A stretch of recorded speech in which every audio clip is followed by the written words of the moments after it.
ನಮಸ್ತೆ ಸ್ನೇಹಿತರೆ, NCG competitive ಇನ್ಸ್ಟಿಟ್ಯೂಷನ್ಗೆ ಸ್ವಾಗತ. ನನ್ನ ಹೆಸರು ಶ್ವೇತಾ. ಸೊ ನಾವು NCG ಕಾಂಪಿಟೇಟಿವ್ ಇನ್ಸ್ಟಿಟ್ಯೂಷನ್ ವತಿಯಿಂದ ಒಂದು GK ಕ್ವಶನ್ ಸಿರೀಸ್ ಅನ್ನೋ ಹೊಸ ವಿಡಿಯೋಸ್ನ ನಾವು ಶುರು ಮಾಡ್ತಿದ್ದೀವಿ.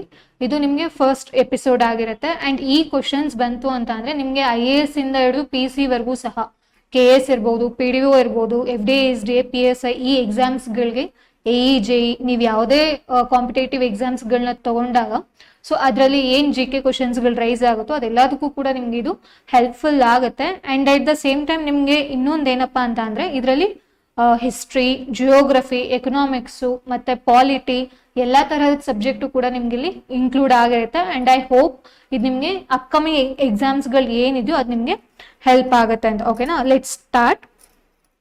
ಪಟ್ಟಿ 1 ಪಟ್ಟಿ 2 ಹೊಂದಿಸಿ ಅಂತ ಕೇಳಿದ್ದಾರೆ. ಸೊ ಇಲ್ಲೇನ್ ಮಾಡ್ಬೇಕಾಗಿದೆ, ಹೊಂದಿಸಿ ಬರೀರಿ, ಹೌದಲ್ವಾ? ಸೊ ಏನ್ ಕೊಟ್ಟಿದ್ದಾರೆ ನಮ್ಗೆ ಲಿಸ್ಟ್ 1 ಅಲ್ಲಿ ಸ್ಥಳೀಯ ಮಾರುತ ಅಂತ ಅಂದ್ರೆ ನಾವು ಲೋಕಲ್ ವಿನ್ಸ್ ಅಂತ ಏನ್ ಹೇಳ್ತೇವೆ ಇದ್ರ ಮೇಲೆ ಕ್ವಶನ್ಸ್ಗಳು ಬರುತ್ತೆ, ನಮಗೆ ಗೊತ್ತಿರೋದು, ಹೌದಲ್ವಾ? ಸೊ ಏರಿಯಾ ಎಲ್ಲಿ, ಯಾವ ಏರಿಯಾದಲ್ಲಿ ನಾವು ಆ ಲೋಕಲ್ ವಿನ್ ನ ಏನ್ ಹೆಸರಿಂದ ಕರಿತೀವಿ ಅನ್ನೋದು ಇಲ್ಲಿ ಕ್ವಶನ್ ಆಗಿದೆ. ಸೊ ಒಂದಷ್ಟು ಲಿಸ್ಟ್ಗಳು ಕೊಟ್ಟಿದ್ದಾರೆ. ಯಾವ್ಯಾವ್ದಪ್ಪ ಅಂದ್ರೆ ಪೊನ್ ಇದೆ, ಸರ್ಮೂನ್ ಇದೆ, ಸ್ಯಾಂಟಾ ಆನಾ ಇದೆ, ಜೋಂಡಾ ಇದೆ. ನಮ್ಗೆ ಏರಿಯಾಗಳು ತಗೊಂಡಾಗ, ರೀಜನ್ಗಳು ತಗೊಂಡಾಗ ಅರ್ಜೆಂಟೀನಾ, ಕುರ್ದಿಸ್ತಾನ್, ಕ್ಯಾಲಿಫೋರ್ನಿಯಾ ಮತ್ತೆ ಆಲ್ಪ್ಸ್ ಅಂತ ಇದೆ. ಸೊ ಇದ್ರಲ್ಲಿ ನಿಮ್ಗೆ ರೈಟ್ ಆನ್ಸರ್ ಯಾವ್ದಪ್ಪ ಅಂತ ಅಂದ್ರೆ ಆಪ್ಷನ್ 2 ಅಂತ ಅಂದ್ರೆ ಪೊನ್ನ ಅಂತ ಎಲ್ಲಿ ನಾವು ಲೋಕಲ್ ಆಲ್ಪ್ಸ್ ಅಲ್ಲಿ ಅಂತ ತಗೊಂಡಾಗ ಪೊನ್ ಅಂತ ನಾವು ಲೋಕಲ್ ವಿನ್ ಅಲ್ಲಿ ಕರಿತಾ ಹೋಗ್ತೇವೆ. ಅಂಡ್ ಸರ್ಮೂನ್ ಬಂತು ಅಂದ್ರೆ ನಿಮ್ಗೆ ಇಟ್ ಈಸ್ ಕುರ್ದಿಸ್ತಾನ್, ಹೌದಲ್ವಾ? ಸೊ ನೆಕ್ಸ್ಟ್ ಸ್ಯಾಂಟಾ ಆನಾ ತಗೊಂಡ್ರೆ ನಿಮ್ಗೆ ಕ್ಯಾಲಿಫೋರ್ನಿಯಾ ಆಗತ್ತೆ. ಅಂಡ್ ಜೋಂಡಾ ಬಂತು ಅಂದ್ರೆ ಅರ್ಜೆಂಟೀನಾ. ಸೊ ಮೊನ್ನೆ ರೀಸೆಂಟ್ ಆಗಿ PDO ಎಕ್ಸಾಮ್ಸ್ ಕೂಡ ಆಯ್ತಲ್ವಾ, ಅದರಲ್ಲೂ ಕೂಡ ನಿಮ್ಗೆ ಇದ್ರ ರಿಲೇಟೆಡ್ ನಿಮ್ಗೆ ಕ್ವಶನ್ಸ್ ಗಳನ್ನ ಕೇಳಿದ್ದಾರೆ. ಸೊ ಇದ್ರ ಜೊತೆಗೆ ಇನ್ನೂ ಒಂದಷ್ಟು ಅಂತ ಅಂದ್ರೆ ಯಾವ್ಯಾವ ಲೋಕಲ್ ವಿಂಡ್ಸು ರೀಜನ್ ಅಂತ ತಗೊಂಡಾಗ ಏನೇನಂತ ಕರೀತಾರೆ, ಇಲ್ಲಿ ನಾವು ಕಾಂಟಿನೆಂಟ್ ವೈಸ್ ನ ಲಿಸ್ಟ್ ಮಾಡಿದೀವಿ. ಸೊ ನಾರ್ತ್ ಅಮೆರಿಕಾ ಅಂತ ತಗೊಂಡಾಗ ಚಿನೂಕ್ ಇರ್ಬೋದು, ಮತ್ತೆ ಬ್ಲಿಝರ್ಡ್ ಅನ್ನೋದಿರ್ಬೋದು, ನಾಟೆ, ಸ್ಯಾಂಟಾ, ಹೌದಲ್ವಾ? ಸೊ ಇದೆಲ್ಲ ನಮ್ಗೆ ಎಲ್ಲಿ ನೋಡ್ತೀವಿ ನಾವು, ನಾರ್ತ್ ಅಮೆರಿಕಾದಲ್ಲಿ ನೋಡ್ತೀವಿ. ಸೌತ್ ಅಮೆರಿಕಾ ಕಾಂಟಿನೆಂಟ್ ತಗೊಂಡಾಗ ಪಾಂಪೆರೋ, ಝೋಂಡಾ, ಓಕೆನಾ? ಸೊ ಅದಾದ್ಮೇಲೆ ಆಫ್ರಿಕಾದಲ್ಲಿ, ನೆಕ್ಸ್ಟ್ ಯುರೋಪ್ ಅಲ್ಲಿ, ಏಷ್ಯಾದಲ್ಲಿ, ಆಸ್ಟ್ರೇಲಿಯಾದಲ್ಲಿ. ಸೊ ಇದಿಷ್ಟು ಕೂಡ ಕಾಂಟಿನೆಂಟ್ ವೈಸ್ ಅಂತ ತಗೊಂಡಾಗ ಬರೀ ಇದಿಷ್ಟೇ ಅಲ್ಲ ಅಂತಂದ್ರೆ ನಾವಿಲ್ಲಿ ಕ್ವಶನ್ಸ್ ಅಲ್ಲಿ ಲಿಸ್ಟ್ ಮಾಡಿರೋ ಅಷ್ಟೇ ಅಲ್ಲ, ಅದ್ರ ಜೊತೆಗೆ ನೀವು ಇದಕ್ಕೂ ಕೂಡ ಪ್ರಿಪೇರ್ ಆದ್ರಿ ಅಂತ ಅಂದ್ರೆ ನಿಮ್ಗೆ ಎಕ್ಸಾಮ್ಸ್ಗಳಿಗೆ ಹೆಲ್ಪ್ ಆಗತ್ತೆ. ಮತ್ತೆ ಅದ್ರ ಜೊತೆಗೆ ಆಪ್ಷನ್ಸ್ ಎಲಿಮಿನೇಟ್ ಮಾಡೋದಕ್ಕೂ ಕೂಡ ನಿಮ್ಗೆ ಯೂಸ್ ಆಗತ್ತೆ. ಓಕೆನಾ? ಸೊ ನೆಕ್ಸ್ಟ್ ಕ್ವಶನ್ ನೋಡೋಣ. ಟೋಂಬೊಲೋಗಳು ಇದರಿಂದ ರಚನೆಯಾಗುತ್ತವೆ ಅಂತ ಇದೆ. ಸೊ ಏನ್ರಿಂದ ಫಾರ್ಮೇಶನ್ ಆಗತ್ತೆ ಲ್ಯಾಂಡ್ ಫಾರ್ಮ್ಗಳಂತ ನಾವು ನೋಡಿದಾಗ, ಒಂದು ಅಬ್ಸರ್ವ್ ಮಾಡೋದಾದ್ರೆ ಒಂದು ಡೆಪಾಸಿಟ್ ಇಂದ ಆಗಿರುತ್ತೆ, ಇನ್ನೊಂದು ಎರೋಷನ್ ಇಂದ ಆಗಿರುತ್ತೆ, ಹೌದಲ್ವಾ? ಸೊ ಹಾಗಾದ್ರೆ ಟೋಂಬೊಲೋ ಅನ್ನೋದು ಏಂತಕ್ಕೆ ಎಕ್ಸಾಂಪಲ್, ಡೆಪಾಸಿಟ್ ಈಗ ಅಥವಾ ಎರೋಷನ್ ಈಗ, ಅದನ್ನು ಕೂಡ ನಾವು ನೋಡೋಣ. ಇಲ್ಲಿ ಯಾವ್ದಪ್ಪ ರೈಟ್ ಆನ್ಸರ್ ಅಂತ ಅಂದ್ರೆ ಇಟ್ ಈಸ್ ಅಲೆಗಳು, ವೇವ್ಸ್. ಎಲ್ಲಿ ನೋಡ್ತೀವಿ ನಾವು ಟಾಂಬೊಲೋಸ್ಗಳನ್ನ? ಬೀಚಸ್ ಅಲ್ಲಿ ನೋಡ್ತೀವಲ್ವಾ? ಹೇಗ್ ಟಾಂಬೊಲೋ ಫಾರ್ಮ್ ಆಗುತ್ತೆ ಅದನ್ನ ನೋಡೋಣ. ಸೊ ಫಸ್ಟ್ ನಾವು ನೋಡೋದಾದ್ರೆ ಇಲ್ಲಿ ನೀವು ಅಬ್ಸರ್ವ್ ಮಾಡ್ಬೋದು ನೋಡಿ, ಇಲ್ಲಿ ಮೇನ್ ಲ್ಯಾಂಡ್ ಇದೆ ಮತ್ತೆ ಇಲ್ಲಿ ಐಲ್ಯಾಂಡ್ ಇದೆ. ಏನಪ್ಪಾ ಆಗುತ್ತೆ ಅಂತ ಅಂದ್ರೆ ಬೀಚ್ಗಳಲ್ಲಿ ಅಲೆಗಳು ಏನಿರುತ್ತೋ ಅದು ಬೀಚ್ ಏನು ಶೋರ್ ಅಂತ ಏನ್ ಹೇಳ್ತೀವಿ ಅಂದ್ರೆ ಸಮುದ್ರದ ದಡದಲ್ಲಿ ಏನಿರುತ್ತೆ ಸೆಡಿಮೆಂಟ್ಸ್ ಗಳನ್ನ ಅದು ಅಕ್ಯುಮುಲೇಟ್ ಮಾಡ್ತಾ ಹೋಗುತ್ತೆ. ಈ ತರ ಅಕ್ಯುಮುಲೇಟ್ ಮಾಡುತ್ತೆ, ತೊಗೊಂಡ್ಬಂದ್ ಏನಾಗುತ್ತೆ, ಅಕ್ಯುಮುಲೇಟ್ ಆಗುತ್ತೆ ಸೆಡಿಮೆಂಟ್ಸ್ ಗಳು. ಸೊ ಅದು ಗ್ರಾಜುಯಲಿ ಏನಾಗುತ್ತೆ ಅಂತ ಅಂದ್ರೆ ಅದು ಮೇನ್ ಲ್ಯಾಂಡಿಗೆ ಕನೆಕ್ಟ್ ಮಾಡುತ್ತೆ. ಸೊ ಈ ಲ್ಯಾಂಡ್ ಫಾರ್ಮ್ ನ ನಾವೇನಂತ ಹೇಳ್ತೀವಿ, ಟೋಂಬೊಲೋ ಅಂತ ಹೇಳುವಂತದ್ದು. ಸೊ ಇದೇನ್ರಿಂದ ಕ್ರಿಯೇಟ್ ಆಗಿರೋದು ಹಾಗಾದ್ರೆ? ಡೆಪಾಸಿಟ್ ಇಂದ ಅಲ್ವಾ? ಡೆಪಾಸಿಟ್ ಇಂದ ನಮ್ಗೆ ಟೋಂಬೊಲೋ ಕ್ರಿಯೇಟ್ ಆಗಿರುವಂತದ್ದು. ಸೊ ಒಂದು ಮೇನ್ ಲ್ಯಾಂಡಿಗಾದ್ರೂ ಅದು ಕನೆಕ್ಟ್ ಮಾಡ್ಬೋದು, ಅಥವಾ ಇನ್ನೊಂದು ಐಲ್ಯಾಂಡಿಗಾದ್ರೂ ಅದು ಕನೆಕ್ಟ್ ಮಾಡ್ಬೋದು. ಸೊ ಇದು ಡೆಪಾಸಿಟ್ ಫಾರ್ಮ್ಸ್ ಗೆ ಎಕ್ಸಾಂಪಲ್ ಆಗಿರುತ್ತೆ. ಇನ್ನೂ ಸ್ವಲ್ಪ ಅಂತ ಅಂದ್ರೆ ಮರೈನ್ ಲ್ಯಾಂಡ್ ಫಾರ್ಮ್ಸ್ ಅಲ್ಲಿ ಅಂತ ತಗೊಂಡಾಗ ಎರೋಷನಲ್ ಆಗಿ ಬಂತು ಅಂದಾಗ ಯಾವ್ದಿದೆ, ಮತ್ತೆ ಡೆಪಾಸಿಷನಲ್ ಅಂತ ತಗೊಂಡಾಗ ಯಾವ್ದಿದೆ, ಸವೆತದಿಂದ ಯಾವ ಲ್ಯಾಂಡ್ ಫಾರ್ಮ್ಗಳು ಉಂಟಾಗತ್ತೆ, ಮತ್ತೆ ಠೇವಣಿ ಮಾಡಿದಾಗ ಯಾವ ಲ್ಯಾಂಡ್ ಫಾರ್ಮ್ಗಳು ಉಂಟಾಗತ್ತೆ ಅನ್ನೋದನ್ನ ನೋಡೋಣ. ನಿಮ್ಗೆ ಇದು ತುಂಬಾ ಇಂಪಾರ್ಟೆಂಟ್ ಆಗಿರುತ್ತೆ. ಸೊ ಎರೋಷನಲ್ ಅಂತ ತಗೊಂಡಾಗ ಸಿ ಸ್ಟ್ಯಾಕ್ ಇರ್ಬೋದು, ಆರ್ಕ್ ಇರ್ಬೋದು, ಸಿ ಕೇವ್ ಇರ್ಬೋದು, ಅದ್ರ ಜೊತೆಗೆ ವೇವ್ ಬಿಲ್ಡ್ ಟೆರಾಸ್ ಅಂತ ಹೇಳ್ತೀವಿ, ಮತ್ತೆ ನಾಟ್ಸ್ ಕ್ಲಿಫ್ ಅಂತ ಇದೆ. ಸೊ ಇದಿಷ್ಟು ಕೂಡ ಏನಾಗುತ್ತೆ ನಿಮ್ಗೆ, ಇದು ಎರೋಷನಲ್ ಲ್ಯಾಂಡ್ ಫಾರ್ಮ್ಗೆ ಎಕ್ಸಾಂಪಲ್ ಆಗುತ್ತೆ. ಅದೇ ಡೆಪೋಸಿಷನ್ ಅಂತ ತಗೊಂಡಾಗ ಟೋಂಬೊಲೋ, ನಾ ಆಲ್ರೆಡಿ ಹೇಳ್ದೆ, ಎಕ್ಸಾಂಪಲ್ ಕೂಡ ಹೇಳ್ದೆ ಹೇಗದು ಫಾರ್ಮೇಶನ್ ಆಗತ್ತೆ ಅನ್ನೋದು, ಹೌದಲ್ವಾ?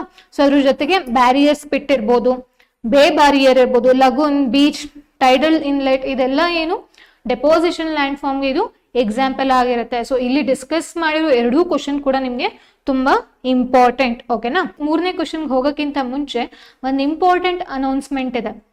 ಏನಪ್ಪಾ ಅಂತ ಅಂದ್ರೆ KS ನಮ್ಗೆ ಗೊತ್ತಿರೋ ಹಾಗೆ 29th ಶೆಡ್ಯೂಲ್ ಆಗಿದೆ, December 29, but we are not ಏನು ಕನ್ಫರ್ಮ್ ಇಲ್ಲ ಅದೇನು, ಯಾಕಂದ್ರೆ ಇನ್ನು ಕೋರ್ಟ್ ಹಿಯರಿಂಗ್ ಇರೋದ್ರಿಂದ. ಸೊ ಅದಕ್ಕೆ ನಮ್ ಕೆಲಸ ಏನು ಪ್ರಿಪೇರ್ ಆಗ್ಲೇಬೇಕು. ಅವ್ರ ಎಕ್ಸಾಮ್ ಡೇಟ್ ಯಾವಾಗಾದ್ರೂ ಇಟ್ಕೊಳ್ಳಿ, ಹೌದಲ್ವಾ? ಸೊ ಯಾರ್ಯಾರು KSಗೆ ಅಂತ ಸೀರಿಯಸ್ ಆಗಿ ಪ್ರಿಪೇರ್ ಆಗ್ತಿದಿರೋ ಅವ್ರಿಗಂತಾನೆ ನಮ್ಮ ಸಂಸ್ಥೆ ವತಿಯಿಂದ ಡಿಸೆಂಬರ್ 15ನೇ ತಾರೀಕು ಒಂದು KS ಮಾಕ್ ಟೆಸ್ಟ್ ನ ಇಟ್ಕೊಂಡಿದೀವಿ. ನಿಮ್ಗೆ ಇದರಲ್ಲಿ ಪೇಪರ್ 1 ಮತ್ತೆ ಪೇಪರ್ 2 ಎರಡೂ ಕೂಡ ಇರ್ತಾ ಹೋಗುತ್ತೆ. ಓಕೆನಾ, ಸೊ ಅಂಡ್ ಅದರಲ್ಲಿ ಆಫ್ಲೈನ್ ಮತ್ತೆ ಆನ್ಲೈನ್ ಎರಡೂ ಕೂಡ ಇರುತ್ತೆ. ಆಫ್ಲೈನ್ ಬಂತು ಅಂದ್ರೆ ನಮ್ ವಿಜಯನಗರದಲ್ಲಿ ನಮ್ಮ ಸಂಸ್ಥೆಯಲ್ಲಿ ಬಂದು ಬರಿಬೇಕಾಗತ್ತೆ. ಅದ್ರ ಜೊತೆಗೆ ಆನ್ಲೈನ್ ಅಂತ ಬಂತು ಅಂದ್ರೆ ನಮ್ಮ NCG ಲರ್ನಿಂಗ್ ಅಪ್ಲಿಕೇಶನ್ ಇದೆಯಲ್ವಾ, ಅದ್ರ ಮುಖಾಂತರ ನೀವು ಟೆಸ್ಟ್ ಗಳನ್ನ ಅಟೆಂಡ್ ಮಾಡ್ಬೋದು. ಇದೊಂದು ಸುವರ್ಣ ಅವಕಾಶ ಅಂತಾನೆ ಹೇಳ್ಬೋದು. ಯಾರ್ಯಾರು ಪ್ರಿಪೇರ್ ಆಗ್ತಿದಿರೋ ಸೊ ಅವ್ರಿಗೆ ನಿಮ್ಗೆ 29th ಎಕ್ಸಾಮ್ ಏನ್ ಶೆಡ್ಯೂಲ್ ಆಗಿದೆ ಇದು ನಮ್ಗೊಂದು ಹೆಲ್ಪ್ ಆಗುತ್ತೆ. ಓಕೆನಾ, ಸೊ ಥರ್ಡ್ ಕ್ವಶನ್ ನೋಡೋಣ. ಈ ಕೆಳಗಿನವುಗಳಲ್ಲಿ ಯಾವುದು ಪೂರ್ವ ಉದಾರೀಕರಣ ಅವಧಿಯಲ್ಲಿ ಕೈಗೊಂಡ ಬ್ಯಾಂಕ್ ರಾಷ್ಟ್ರೀಕರಣದ ಪ್ರಮುಖ ಫಲಿತಾಂಶವಲ್ಲ? ಓಕೆನಾ, ಏನ್ ಕೇಳಿದರೆ ಪೂರ್ವ ಉದಾರೀಕರಣ ಅಂತ ಅಂದ್ರೆ LPG ರಿಫಾರ್ಮ್ಸ್ ತಗೊಂಡ್ ಬಂದ್ವಿ ಗೊತ್ತಾ 1991 ಅಲ್ಲಿ. ಅದಕ್ಕಿಂತ ಮುಂಚೆ ನಾವು ನ್ಯಾಷನಲೈಸ್ ಮಾಡಿದ್ವಿ ಅಲ್ವಾ ಬ್ಯಾಂಕ್ಸ್ಗಳು. ಸೊ ಅದ್ರದ್ದು ಯಾವ್ದು ಇದು ರಿಸಲ್ಟ್ ಅಲ್ಲ ಅಂತ ಕೇಳಿರುವಂತದ್ದು. ಸೊ ಫಸ್ಟ್ ಆಪ್ಷನ್ ನಾವು ನೋಡೋದಾದ್ರೆ ಗ್ರಾಮೀಣ ಪ್ರದೇಶಗಳಿಗೆ ಬ್ಯಾಂಕಿಂಗ್ ವಿಸ್ತರಣೆ.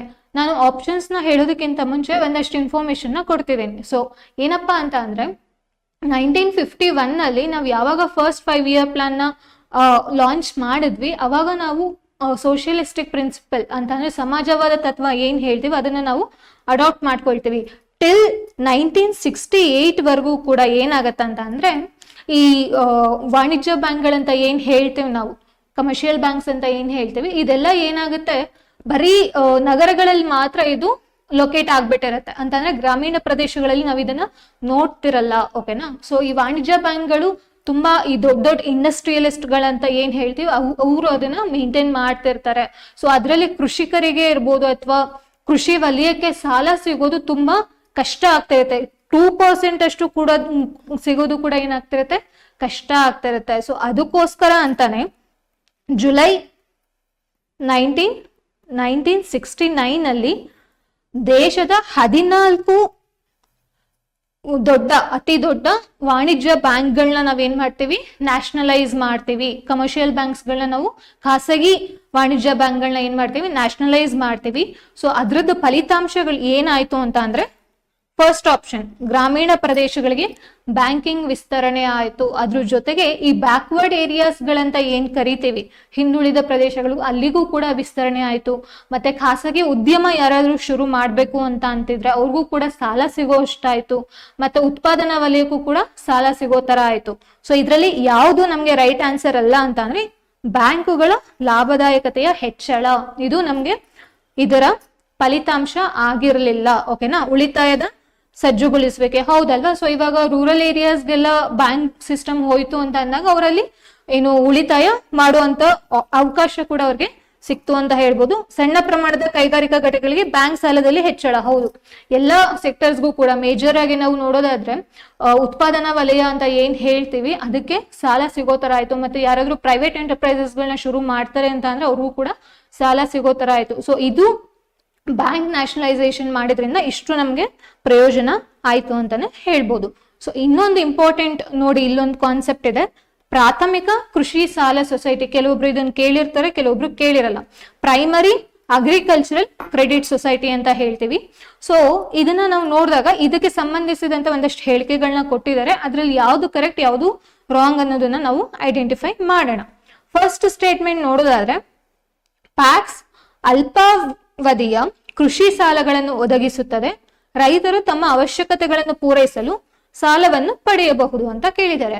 ಫಸ್ಟ್ ಆಫ್ ಆಲ್ ಏನಿದು ಪ್ರೈಮರಿ ಅಗ್ರಿಕಲ್ಚರಲ್ ಕೋಆಪರೇಟಿವ್ ಸೊಸೈಟಿ ಅಂತ ಅಂದ್ರೆ ಏನಾದ್ರ ಅಂದ್ರೆ ಹೇಗ್ ವರ್ಕ್ ಆಗುತ್ತೆ, ಅದು ಎಲ್ಲಿ ಬರುತ್ತೆ ಅನ್ನೋದನ್ನ ತಿಳ್ಕೊಳ್ಳೋದು ನೋಡೋದಾದ್ರೆ ಇದು 3 ಟೈರ್ ಸಿಸ್ಟಮ್ ಅಲ್ಲಿ ಲಾಸ್ಟ್ ಲಿಂಕ್ ಅಂತಾನೆ ಹೇಳ್ಬೋದು. ಯಾವ್ದಿದು 3 ಟೈರ್ ಸಿಸ್ಟಮ್? ಫಸ್ಟ್ ನಾವು ನೋಡೋದಾದ್ರೆ ಸ್ಟೇಟ್ ಕೋಆಪರೇಟಿವ್ ಬ್ಯಾಂಕ್, ಇದು ಸ್ಟೇಟ್ ಲೆವೆಲ್ ಅಲ್ಲಿ ವರ್ಕ್ ಆಗುತ್ತೆ. Next district central cooperative bank, ಇದು ಡಿಸ್ಟ್ರಿಕ್ಟ್ ಲೆವೆಲ್ ಅಲ್ಲಿ ವರ್ಕ್ ಆಗುತ್ತೆ. ಅಂಡ್ ಪ್ಯಾಕ್ಸ್ ತಗೊಂಡಾಗ ಇದು ವಿಲೇಜ್ ಲೆವೆಲ್ ಅಲ್ಲಿ ವರ್ಕ್ ಆಗತ್ತೆ. ಈ DCCB district central cooperative bank ಅಂತ ಏನ್ ಹೇಳಿದೆ, ಇದು ನಮ್ಮ ಪ್ರೈಮರಿ ಅಗ್ರಿಕಲ್ಚರಲ್ ಕೋಆಪರೇಟಿವ್ ಬ್ಯಾಂಕ್ ಜೊತೆ ಡೈರೆಕ್ಟ್ ಆಗಿ ಕನೆಕ್ಷನ್ ನ ಹೊಂದಿದೆ. ಸೊ ಹಾಗಾದ್ರೆ ಇದರ ಕೆಲಸ ಏನಪ್ಪಾ ಅಂತ ಅಂದ್ರೆ ಕೃಷಿಕರಿಗೆ ಸಾಲ ಕೊಡುವಂತದ್ದು. ಮತ್ತೆ ಇದು ಶಾರ್ಟ್ ಲೆಂಡಿಂಗ್ ಮಾತ್ರ ಮಾಡುತ್ತೆ. ಶಾರ್ಟ್ ಲೆಂಡಿಂಗ್ ಮಾಡುತ್ತೆ ಅಂದ್ರೆ ಇವಾಗ ಕ್ರಾಪ್ ಲೋನ್ಸ್ ಗಳೆಲ್ಲ ಇರುತ್ತೆ ಗೊತ್ತಾ, ಇವಾಗ ಕ್ರಾಪ್ ಸೈಕಲ್ ಶುರುವಾಗತ್ತೆ, ಅವಾಗ ಕೃಷಿಕನ್ಗೆ ಸಾಲ ಬೇಕಾಗಿರುತ್ತೆ. ಏನ್ ಬೇಕಾಗಿರುತ್ತೆ, ಒಂದು ಸೀಡ್ಸ್ ನ ಪರ್ಚೇಸ್ ಮಾಡೋದಿರ್ಬೋದು, ಮತ್ತೆ ಫರ್ಟಿಲೈಸರ್ಸ್ ಗಳನ್ನ ತಗೊಳ್ಳೋದಿರ್ಬೋದು. ಕೇವಲ 2% ಇಂಟ್ರೆಸ್ಟ್ ರೇಟ್ ಅಲ್ಲಿ ಇದು ಸಾಲನ ಒದಗಿಸುತ್ತೆ. ಸೊ ಇದಿಷ್ಟು ಕೂಡ ಏನಾಗಿದೆ, ಪ್ಯಾಕ್ಸ್ ಕೆಲಸ ಆಗಿದೆ ಅಂತ ಹೇಳ್ಬೋದು. ನೆಕ್ಸ್ಟ್ ಸ್ಟೇಟ್ಮೆಂಟ್ ನೋಡ, ಇದು ಸರಿ ಇದೆ, ಫಸ್ಟ್ ಸ್ಟೇಟ್ಮೆಂಟ್ ಸರಿ ಇದೆ. ಇತರ ನಿಗದಿತ ವಾಣಿಜ್ಯ ಬ್ಯಾಂಕ್ಗಳಿಗೆ ಹೋಲಿಸಿದರೆ ಪ್ಯಾಕ್ಸ್ ಅಡಿಯಲ್ಲಿ ಸಾಲಗಳನ್ನು ಪಡೆಯುವುದು ಹೆಚ್ಚು ಬೇಸರದ ಪ್ರಕ್ರಿಯೆಯಾಗಿದೆ ಅಂತ ಕೇಳಿದ್ದಾರೆ. ಆಕ್ಚುಲಿ ಏನು ಇದು ಸ್ಟೇಟ್ಮೆಂಟು ತಪ್ಪಾಗಿದೆ. ಯಾಕೆ ಅಂದ್ರೆ ನಾವು ಬೇರೆ ಕಮರ್ಷಿಯಲ್ ಬ್ಯಾಂಕ್ಸ್ ಗಳನ್ನ ತಗೊಂಡಾಗ ಇಲ್ಲಿ ಪ್ಯಾಕ್ಸ್ ಅಲ್ಲಿ ನಮ್ಗೆ ಪೇಪರ್ ವರ್ಕ್ ತುಂಬಾ ಕಡಿಮೆ ಇರುತ್ತೆ. ಓಕೆನಾ, ಸೊ ಆದ್ರಿಂದ ಈ ಸ್ಟೇಟ್ಮೆಂಟು ತಪ್ಪಾಗಿದೆ. ನೆಕ್ಸ್ಟ್ ನೋಡೋದಾದ್ರೆ ವೈಯಕ್ತಿಕ ರೈತರು ಪ್ಯಾಕ್ಸ್ ನ ಸದಸ್ಯರಾಗಿದ್ದಾರೆ ಮತ್ತು ಪ್ಯಾಕ್ಸ್ ನ ಪದಾಧಿಕಾರಿಗಳು ಅವರೊಳಗಿಂದ ಚುನಾಯಿತರಾಗುತ್ತಾರೆ ಅಂತ ಇದೆ. ನಾನು ಆಗ್ಲೇ ಹೇಳ್ದಂಗೆ ಇದು ವಿಲೇಜ್ ಲೆವೆಲ್ ಅಲ್ಲಿ ವರ್ಕ್ ಆಗುವಂತದ್ದು, ಅಂದ್ರೆ ಪಂಚಾಯತ್ ಲೆವೆಲ್ ಅಲ್ಲಿ ಇದು ವರ್ಕ್ ಆಗತ್ತೆ. ಸೊ ಹಾಗಾದ್ರೆ ಪಂಚಾಯತ್ ಲೆವೆಲ್ ಅಲ್ಲಿ ವರ್ಕ್ ಆಗತ್ತೆ ಅಂತ ಅಂದ್ರೆ ಅಲ್ಲಿರುವಂತಹ ಜನಗಳೇ ಇದರ ಸದಸ್ಯರಾಗಿರ್ತಾರೆ. ಮತ್ತೆ ಪದಾಧಿಕಾರಿಗಳಂತ ಏನ್ ಹೇಳ್ತೀವಿ ಅವರಲ್ಲೇ ಒಬ್ರನ್ನ ನಾವು ಚುನಾವಣೆ ಮಾಡ್ತೀವಿ ಇದ್ರಲ್ಲಿ. ಸೊ ಆದ್ರಿಂದ ಈ ಸ್ಟೇಟ್ಮೆಂಟು ಸರಿ ಇದೆ. ರಾಜ್ಯ ಸಹಕಾರ ಮಂಡಳಿಗಳು ಮತ್ತು ಜಿಲ್ಲಾ ಕೇಂದ್ರ ಸಹಕಾರಿ ಬ್ಯಾಂಕ್ಗಳು ಪ್ಯಾಕ್ಸ್ ನ ಸಹ ಕೋರಿಂಗ್ ಸಾಫ್ಟ್ವೇರ್ಗೆ ಸಂಪರ್ಕ ಹೊಂದಿವೆ ಅಂತ ಇದೆ. ಸೊ ಇದರಲ್ಲಿ ಸ್ವಲ್ಪ ಅಬ್ಸರ್ವ್ ಮಾಡೋದು ಏನಪ್ಪಾ ಅಂತಂದ್ರೆ SCB ಮತ್ತೆ DCCB ಇವೆರಡೂ ಕೂಡ ಏನಾಗಿದೆ, ಕೋರ್ ಬ್ಯಾಂಕಿಂಗ್ ಸಾಫ್ಟ್ವೇರ್ ಅಂತ ಏನ್ ಹೇಳ್ತೀವಿ ಅದನ್ನ ಹೊಂದಿದೆ, ಆದ್ರೆ ಪ್ಯಾಕ್ಸ್ ಹೊಂದಿಲ್ಲ. ಓಕೆನಾ, ಆದ್ರಿಂದ ಏನಾಗಿದೆ ಈ ಸ್ಟೇಟ್ಮೆಂಟು ತಪ್ಪಾಗಿದೆ. ಅಂತ ಅಂದ್ರೆ ಏನು ಇಲ್ಲೇನ್ ಹೇಳಿದ್ರೆ ಕೋರ್ ಬ್ಯಾಂಕಿಂಗ್ ಸಾಫ್ಟ್ವೇರ್ ಅಂತಾನೆ ಡಿಜಿಟೈಸ್ ಆಗಿದೆ. ಇವಾಗ ನಾನು ಅಮೌಂಟ್ ನ ಯಾವ ಡೆಪಾಸಿಟ್ ಮಾಡಿ ಯಾವ ಬ್ಯಾಂಕ್ ಬ್ರಾಂಚ್ ಅಲ್ಲಾದ್ರೂ ನಾನು ಅದನ್ನ ವಿಡ್ರೋವಲ್ ಮಾಡ್ಬೋದು, ಅಷ್ಟು ನಮ್ಗೆ ಡಿಜಿಟೈಸ್ ಆಗಿದೆ. ಬಟ್ ಪ್ಯಾಕ್ಸ್ ತಗೊಂಡಾಗ ಅಷ್ಟು ಅದು ಡಿಜಿಟೈಸ್ ಆಗಿಲ್ಲ. ಓಕೆನಾ, ಸೊ ಆದ್ರಿಂದ ಈ ಸ್ಟೇಟ್ಮೆಂಟ್ ತಪ್ಪಾಗಿದೆ. ಇಲ್ಲಿ ಕೇಳಿರುವಂತದ್ದೇನು ಯಾವುದು ಸರಿಯಾಗಿಲ್ಲ ಅಂತಂದ್ರೆ ಯಾವ್ದು ತಪ್ಪಾಗಿದೆ ಅಂತ B ಮತ್ತೆ D ಆಪ್ಷನ್ 4 ನಮ್ಗೆ ರೈಟ್ ಆನ್ಸರ್ ಆಗುತ್ತೆ. ಸೊ ನೆಕ್ಸ್ಟ್ ಕ್ವಶನ್ ನೋಡೋದಾದ್ರೆ ಭಾರತದಲ್ಲಿನ ವ್ಯವಹಾರಗಳಿಂದ ಸರಕು ಮತ್ತು ಸೇವಾ ತೆರಿಗೆ ಸಂಬಂಧಿತ ಲಾಭವನ್ನು ಪರಿಶೀಲಿಸಲು ಕೆಳಗಿನವುಗಳಲ್ಲಿ ಯಾವುದನ್ನು ಕಡ್ಡಾಯಗೊಳಿಸಲಾಗಿದೆ ಅಂತ ಇದೆ. ಸೊ ಇವಾಗ GST ತಗೊಂಡ್ಬಂದಿರುವಂತದ್ದು ನಮ್ಗೆಲ್ಲರೂ ಕೂಡ ಗೊತ್ತಿರುವಂತದ್ದು. ಬಟ್ ಅದರಿಂದ ಏನ್ ಲಾಭ ಬರ್ತದೆ ಅದನ್ನ ಯಾರು ಎಕ್ಸಾಮೈನ್ ಮಾಡ್ತಿದ್ದಾರೆ ಅನ್ನೋದನ್ನ ನಾವು ನೋಡೋದಾದ್ರೆ ರೈಟ್ ಆನ್ಸರ್ ಯಾವ್ದಪ್ಪ ಅಂತಂದ್ರೆ ಭಾರತೀಯ ಸ್ಪರ್ಧಾತ್ಮಕ ಆಯೋಗ. ಓಕೆನಾ, ಭಾರತೀಯ ಸ್ಪರ್ಧಾತ್ಮಕ ಆಯೋಗ ಇದರ ಪರಿಶೀಲನೆ ಮಾಡ್ತಿದೆ. ಸೊ ಇದ್ರ ಬಗ್ಗೆ ನಾನು ಇನ್ಫಾರ್ಮೇಶನ್ ಕೊಡೋದಕ್ಕಿಂತ ಮುಂಚೆ ನಮ್ಮಲ್ಲಿ ಡಿಸೆಂಬರ್ 22ನೇ ತಾರೀಕಿನಂದು ಒಂದು PSI ಮಾಕ್ ಟೆಸ್ಟ್ ನ ನಾವು ಕಂಡಕ್ಟ್ ಮಾಡ್ತಿದ್ದೀವಿ. ಓಕೆನಾ, ನಿಮ್ಗೆ ಪೇಪರ್ 1 ಮತ್ತೆ ಪೇಪರ್ 2, ಪೇಪರ್ 1 ಅಲ್ಲಿ ಎಸ್ಸೆ ಪ್ರಿಸೈಸ್ ಮತ್ತೆ ಟ್ರಾನ್ಸ್ಲೇಷನ್ ಏನ್ ಬರುತ್ತೋ ಅದು, ಅದ್ರ ಜೊತೆಗೆ ಪೇಪರ್ 2 GS ಸಬ್ಜೆಕ್ಟ್ ಏನಿರುತ್ತೋ ಅದು ಮಾಕ್ ಟೆಸ್ಟ್ ಮಾಡ್ತಿದ್ದೀವಿ. ಅಂಡ್ ಅದ್ರ ಜೊತೆಗೆ 17th ಅಂದು ಅದಕ್ಕಂತಾನೆ ಡಿಸೆಂಬರ್ 17th ಒಂದು ನಿಮ್ಗೆ ಒಂದು ವೆಬಿನಾರ್ನು ಕೂಡ ನಾವು ಇಟ್ಕೊಂಡಿದ್ದೇವೆ. ನಮ್ಗೆಲ್ರಿಗೂ ಕೂಡ ಇವಾಗ ಆಲ್ಮೋಸ್ಟ್ ಅರೌಂಡ್ 600 ಪೋಸ್ಟ್ ಇವಾಗ ನೋಟಿಫಿಕೇಶನ್ ಹಂತದಲ್ಲಿದೆ ಅನ್ನೋದು ಗೊತ್ತು, ಹೌದಲ್ವಾ? PSI ಇವಾಗಿನ್ನು ಯಾರು ಹೊಸದಾಗಿ ಶುರು ಮಾಡ್ತಿದ್ರು ಜರ್ನಿ ಈ ಕಾಂಪಿಟೇಟಿವ್ ಫೀಲ್ಡ್ ಅಲ್ಲಿ, ನಮ್ಗೆ ಸಿಲೆಬಸ್ ಗೊತ್ತಿಲ್ಲ ಕರೆಕ್ಟ್ ಆಗಿ ಅಥವಾ PSI ಎಕ್ಸಾಮ್ ಬಗ್ಗೆ ಕಂಪ್ಲೀಟ್ ಅವೇರ್ನೆಸ್ ಬೇಕು ಅನ್ನೋರು ನೀವು ವೆಬಿನಾರ್ನ ಜಾಯಿನ್ ಆಗ್ಬೋದು. ಅದ್ರ ಜೊತೆಗೆ PSI ಪ್ಯಾಟ್ರನ್ ನ ತಿಳ್ಕೊಳ್ಬೇಕಾಗಿರೋ ನೀವು ಆರಾಮಾಗಿ ಡಿಸೆಂಬರ್ 22 ನಮ್ಮಲ್ಲಿ ಮಾಕ್ ಟೆಸ್ಟ್ ನ ಕಂಡಕ್ಟ್ ಮಾಡ್ತಿದೀವಿ. ನಿಮ್ಗೆ ಆಫ್ಲೈನ್ ಮತ್ತೆ ಆನ್ಲೈನ್ ಎರಡೂ ಕೂಡ ಅವೈಲಬಲ್ ಇರುತ್ತೆ. ಆಫ್ಲೈನ್ ಬಂತು ಅಂದ್ರೆ ನಮ್ಮ ವಿಜಯನಗರ ಸಂಸ್ಥೆಗೆ ನೀವು ಬರ್ಬೋದು. ಆನ್ಲೈನ್ ಅಂತಂದ್ರೆ ನಮ್ಮ NCG ಲರ್ನಿಂಗ್ ಅಪ್ಲಿಕೇಶನ್ ಅಲ್ಲಿ ನೀವು ತಗೊಳ್ಬಹುದಾಗಿರುತ್ತೆ. ಇನ್ನೂ ಇನ್ಫಾರ್ಮೇಶನ್ ಬೇಕು ಅಂತ ಅಂದ್ರೆ ದಯವಿಟ್ಟು ಇನ್ಸ್ಟಿಟ್ಯೂಷನ್ ನ ಕಾಂಟ್ಯಾಕ್ಟ್ ಮಾಡಿ. ಸೊ ಹಾಗಾದ್ರೆ CCI ಈ ಕಾಂಪಿಟೇಷನ್ ಕಮಿಷನ್ ಆಫ್ ಇಂಡಿಯಾ ಅನ್ನೋದೇನು, ಏನಿದ್ರ ಕೆಲಸ? ಓಕೆನಾ, ಸೊ ಇದ್ರ ಬಗ್ಗೆ ನಾವು ತಿಳ್ಕೊಳ್ಳೋದಾದ್ರೆ ಇದು ಒಂದು ಸ್ಟ್ಯಾಚ್ಯುಟರಿ ಬಾಡಿ. ಏನ್ ಹಾಗಾದ್ರೆ ಒಂದು ಶಾಸನಾತ್ಮಕ ಸಂಸ್ಥೆ ಅಂತ ಹೇಳ್ಬೋದು. ಏನಿದ್ರ ಕೆಲಸ? It is a national competition regulator in India. Chief of national competition regulator in India ಇದೇ ಚೀಫ್ ಆಗಿರುತ್ತೆ. ಓಕೆನಾ, ಸೊ ಇದೊಂದು ಸ್ಟ್ಯಾಚ್ಯುಟರಿ ಬಾಡಿ. ಇದು ಯಾವ ಮಿನಿಸ್ಟ್ರಿ ಅಂಡರ್ ಬರುತ್ತಪ್ಪ ಅಂತ ಅಂದ್ರೆ ministry of corporate affairs under ಇದು ಬರ್ತಾ ಹೋಗುತ್ತೆ. ಇದ್ರ ಕೆಲಸ ಏನು? ಏಂತಕ್ಕೆ ಇದನ್ನ GST ನ ಇದ್ರ ಅಂಡರ್ ಕೊಟ್ಟಿದ್ದಾರೆ ಅಂತ ನೋಡ್ತಾ ಹೋದ್ರೆ, ಒಂದು ಫಂಕ್ಷನ್ಸ್ ಅಂತ ತಗೊಂಡಾಗ ನಾವಿಲ್ಲಿ ಒಂದು ಫೇರ್ ಮಾರ್ಕೆಟ್ ಕಾಂಪಿಟೇಷನ್ ಅಂತ ಹೇಳ್ಬೋದು.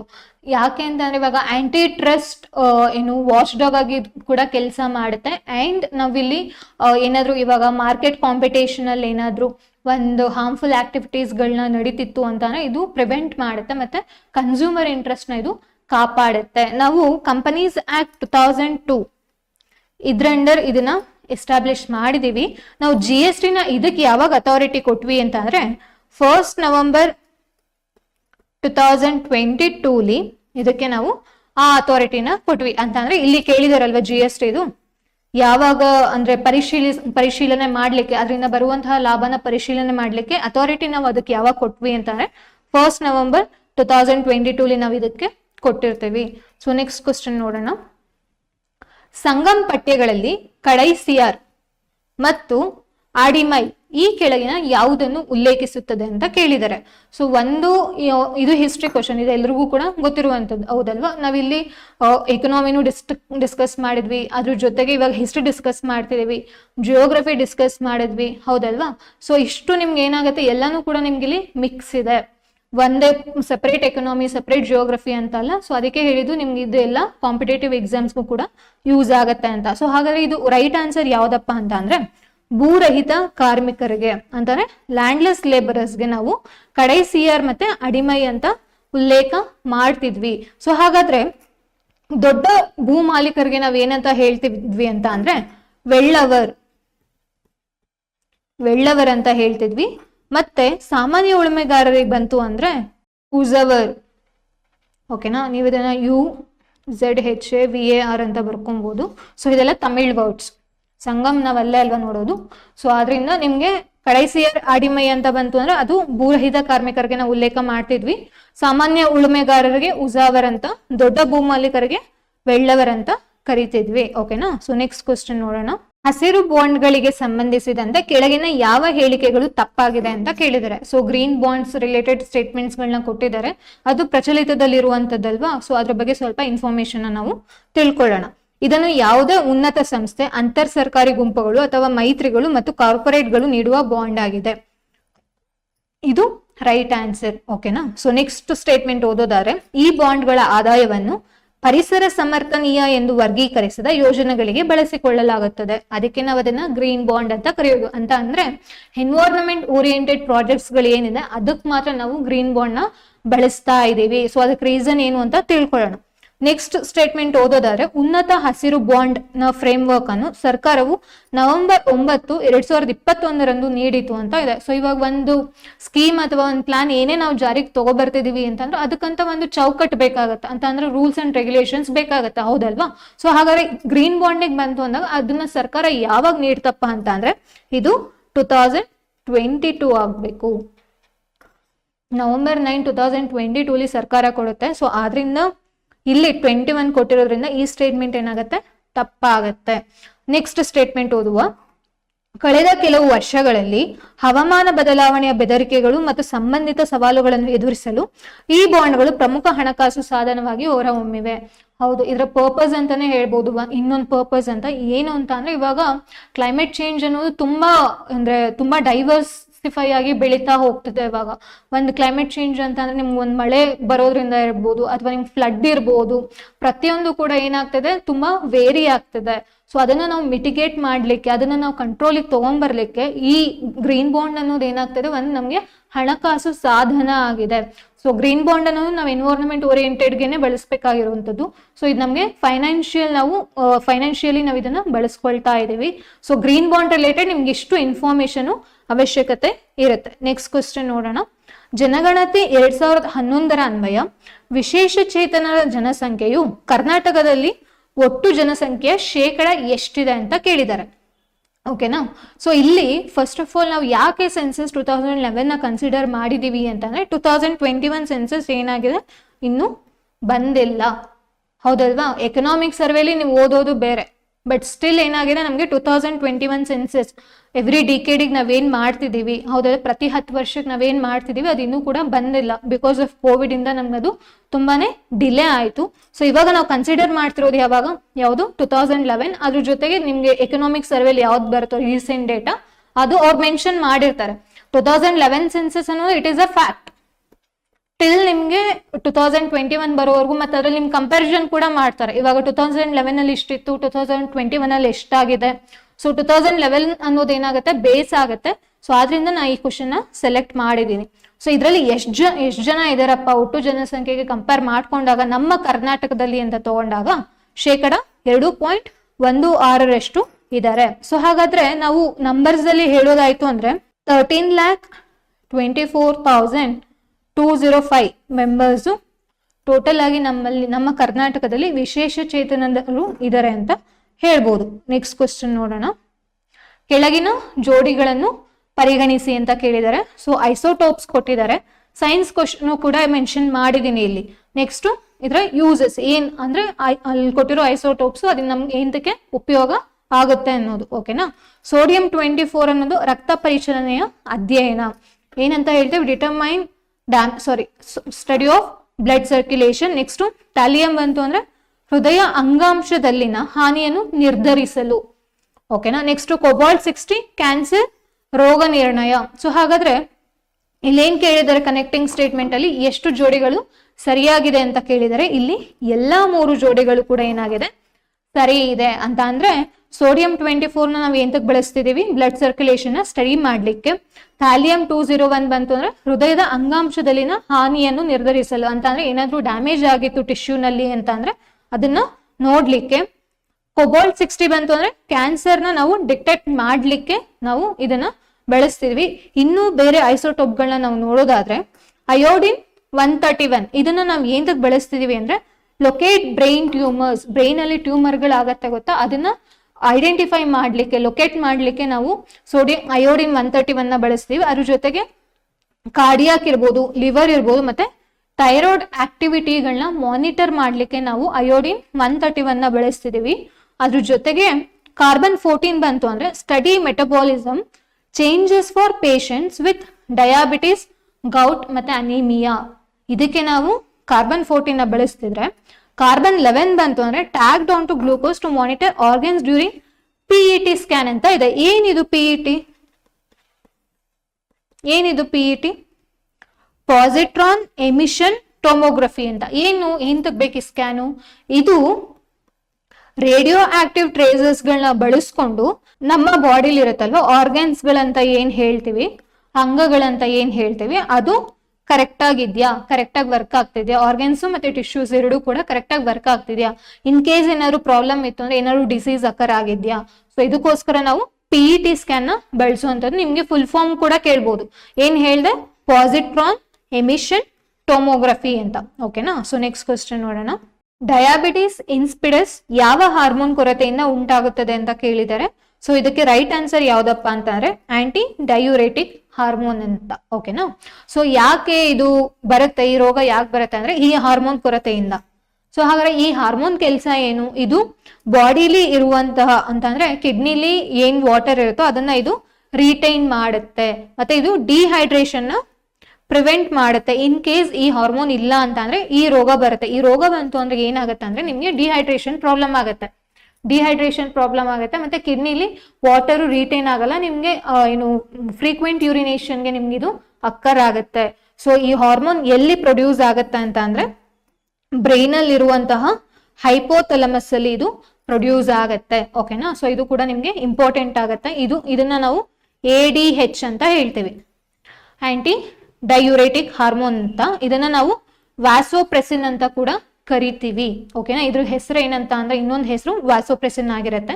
ಸೊ ಇಲ್ಲಿ ನಾನು 4 ಇನ್ಫಾರ್ಮೇಶನ್ ಕೊಟ್ಟೆ. ಏನೇನು ಅಂತ ಅಂದ್ರೆ ಇದು ಎಲ್ಲಿ ಪ್ರೊಡ್ಯೂಸ್ ಆಗುತ್ತೆ ಅಂದ್ರೆ ಬ್ರೈನ್ ನಲ್ಲಿ ಇರೋ ಹೈಪೋಥಲಮಸ್ ಅಲ್ಲಿ. ಇದ್ರ ಕೆಲಸ ಏನು, ಇದು ಕಿಡ್ನಿಲಿರೋ ವಾಟರ್ನ ರಿಟೈನ್ ಮಾಡುತ್ತೆ, ಇದು ಏನು ಡಿಹೈಡ್ರೇಷನ್ ಇದು ಪ್ರಿವೆಂಟ್ ಮಾಡುತ್ತೆ. ಅದ್ರ ಜೊತೆಗೆ ಇದನ್ನ ಏನಂತ ಕರೀತಾರೆ, ವಾಸೋಪ್ರೆಸಿನ್ ಅಂತ ಕರೀತಾರೆ. ಸೊ ನಾನು ಆಗ್ಲೇ ಹೇಳ್ದಂಗೆ ಇಲ್ಲಿ ನಾವು ಡಿಸ್ಕಸ್ ಮಾಡ್ತಿರುವಂತಹ ಕ್ವಶನ್ಸ್ಗಳು ನಿಮ್ಗೆ IAS ಇಂದ ಹಿಡಿದು PC ವರ್ಗೂ ಕೂಡ, IAS ಇರ್ಬೋದು, KS, FDA, SDA, group C, PTO, AE ಎಲ್ಲಿ GK ಕ್ವಶನ್ಸ್ಗಳು ನಿಮ್ಗೆ ರೈಸ್ ಆಗುತ್ತೋ ಅಲ್ಲೆಲ್ಲ ಕೂಡ ನಿಮ್ಗೆ ಇದು ಹೆಲ್ಪ್ ಆಗುತ್ತೆ. And it is not 1-2 subject ಅಲ್ಲ, ನಿಯರ್ಲಿ ನಾವು ನಿಮಗೆ 5 subjects, history, polity, geography, economy, science, ಇಷ್ಟು ಸಬ್ಜೆಕ್ಟ್ಸ್ ಇಂದ ಅದ್ರ ಜೊತೆಗೆ ಫ್ಯಾಕ್ಟ್ಸ್ಗಳು.